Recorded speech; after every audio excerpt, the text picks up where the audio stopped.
O seu Durval, ele era um homem que tinha um sítio na mata, né? Tinha um sítio na mata, onde ele morava, onde ele criava porcos, criava galinha, criava patos, criava ovelha, criação de bode, algumas vaquinhas, cavalos, mulas, né? Criava aquelas galinhas de Angola. E seu Durval vivia aí, a esposa, os filhos, né? Os filhos rapazes e moças, adolescentes, ajudavam ele na lida. Mas tinha uma diversidade de animais que ele criava com muito gosto. Ele fazia comércio e que com o dinheiro desses animais ele cuidava de tudo, não sabe? E eram os porcos do seu Durval. E ele levava de vez em quando os porcos desse sítio que ele tinha para outro sítio com diferença de mais ou menos 1 quilômetro. Mas não era bem outro sítio, era uma chácara, a 1 quilômetro dali. Né? E lá tinha, lá tinha mais comida, né? Mais comida que ele plantava lá justamente para os porcos comerem, se alimentarem, crescerem fortes, saudáveis. Né? Enfim, ele fazia essa trajetória, né? 3 vezes na semana. Ele pegava aquela vara de porcos, colocava naquele caminhozinho, e os porcos eram mansos, seguia ele lá, entendeu? Ele botava na frente, os porcos já sabiam, ele criava já dentro dessa forma de que os porcos aprenderam já o caminho e iam tranquilo, sem problema. Mas acontece que naquela área daquela mata, né, uma mata muito grande, tinha onça, nunca tinha atacado os animais de seu Durval, até então. Seu Durval, um certo dia, olha pessoal, pela manhã, né? Pela manhã, seu Durval pegou os porcos dele, saiu levando para lá, tranquilo, assim, por volta de 7h30 para 8 horas da manhã, nem 8 horas não era. Entre 7 horas, antes das 8.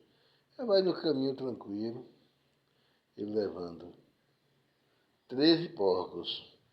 Aí vai, seguindo o caminho dele, caminhando, os porcos na frente e ele atrás, tocando os porcos. Mas que de repente, ele sentiu um quebraço na mata, assim, alguma coisa quebrou o mato. Ele também nem imaginou que pudesse ser a onça. Mas será que podia ser algum outro animal qualquer? Seu Durval estava enganado. Era a onça na espreita. Mas aí, aquele negócio, seu Durval viu? Trazia com ele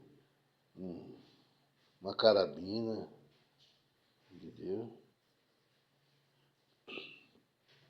E estava ali, não é brincar em serviço, não é perder de graça assim, os porcos dele para onça ou para quem quer que seja, não. Estava ali para defender seus porcos.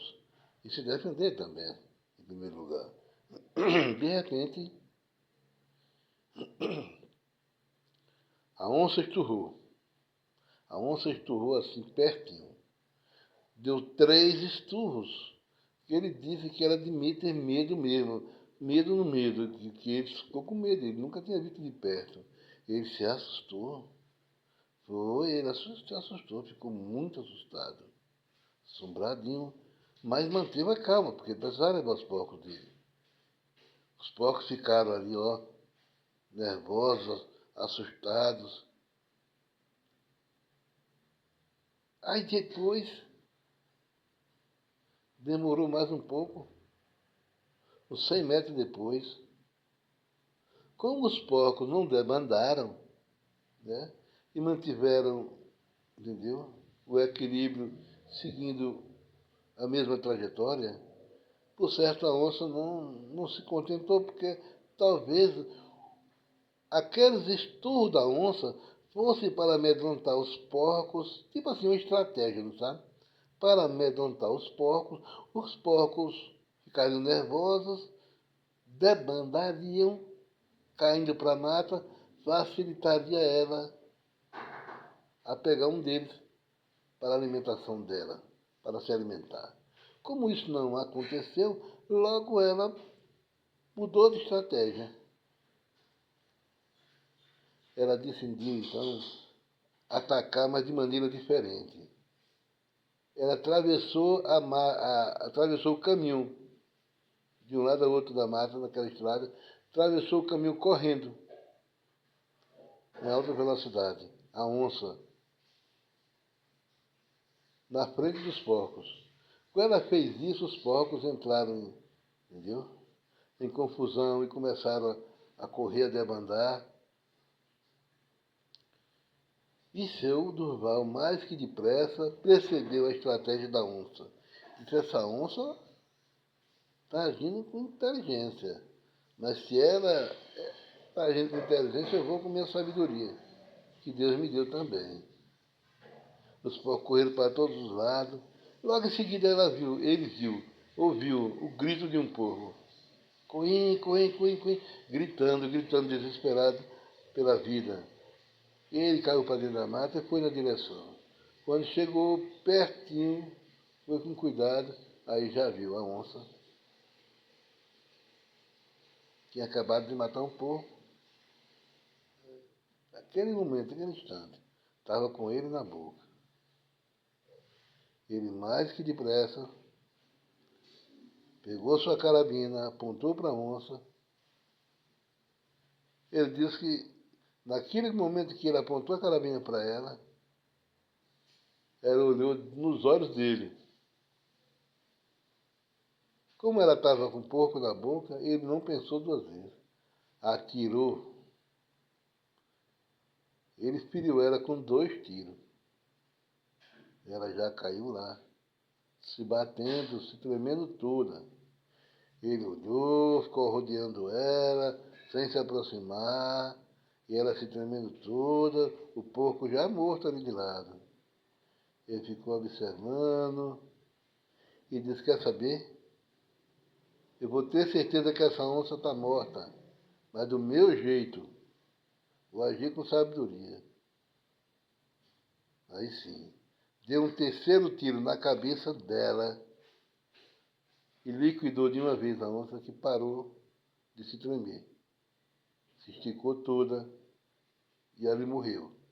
Ele deu um tempo ainda, mais ou menos, de 10 minutos para se aproximar dela. Quando viu que não tinha mais sinais de vida, nenhum sinal vital, ele se aproximou, pegou a peixeira que ele trazia, bem amolada e pontiaguda, sangrou a onça ali mesmo ela estando morta, que ele disse, e já viu muitos casos, de a onça tomar tiro, cair como morta, e o caçador aproximar-se dela e, de repente, ser atacado de alguma forma ou de outra. Tipo de um último suspiro, um último fôlego, em casos que feriu gravemente o caçador. E ele não queria ser mais um, embora ele não estivesse caçando nenhuma onça. Ela que atacou ele, os porcos dele. Por isso que ele também usou a sabedoria. Ali a onça morta, ele fez o seguinte: pegou o porco que tinha morrido, voltou com ele nas costas, foi levar em casa. Rapidamente chamou mais 2 filhos dele, 3. Por segurança, a cada um deu uma espingarda. E pegou a carabina dele e seguiram. Também levaram facões. Juntaram o restante dos porcos, foram levar lá na chácara, deixaram lá todos, e juntaram, né? Os porcos eram mansos. Deixaram lá e retornaram todos juntos, e pegaram e levaram uma onça morta. Levaram a onça morta com eles para a casa dele. Aí ele tirou o couro da onça, tudo mais. A esposa dele, como é que a gente vai comer a carne da onça? Ele disse, não, de maneira nenhuma. Comer carne de onça nenhuma, não.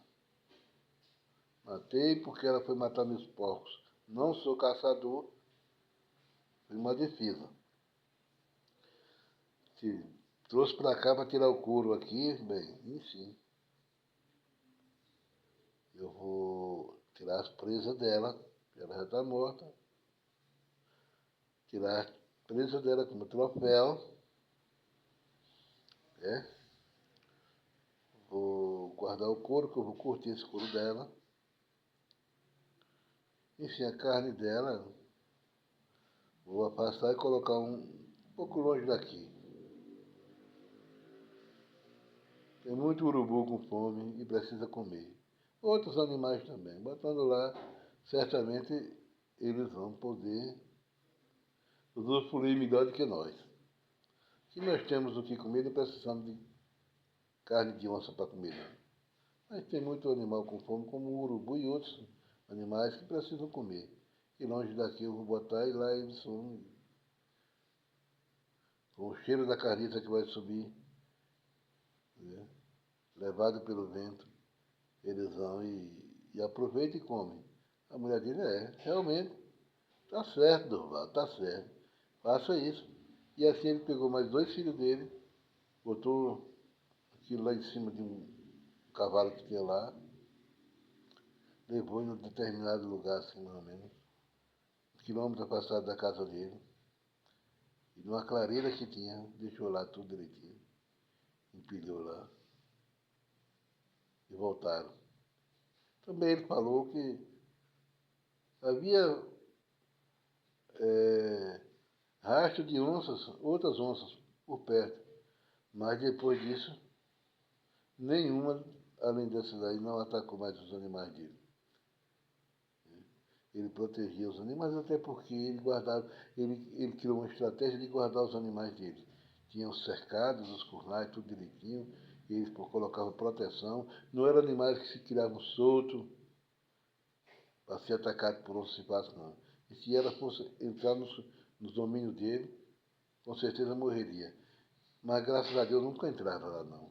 Houve só esse ataque, onde ele teve que matar essa onça por precisão, por necessidade. E assim, ele matou. Mas ele sofreu esse ataque da onça. Mas ele reagiu, lutou, batalhou, venceu matando a onça. E esse foi o único ataque que surgiu lá no sítio do seu Durval. E essa história é uma história real. Eu espero que tenha agradado vocês, pois a nossa intenção aqui é agradar a você, telespectador. Um abraço a todos aí. Deus abençoe a todos aí. Fiquem em paz, fiquem com Deus. E até a próxima oportunidade, se Deus quiser. Beleza? Fui.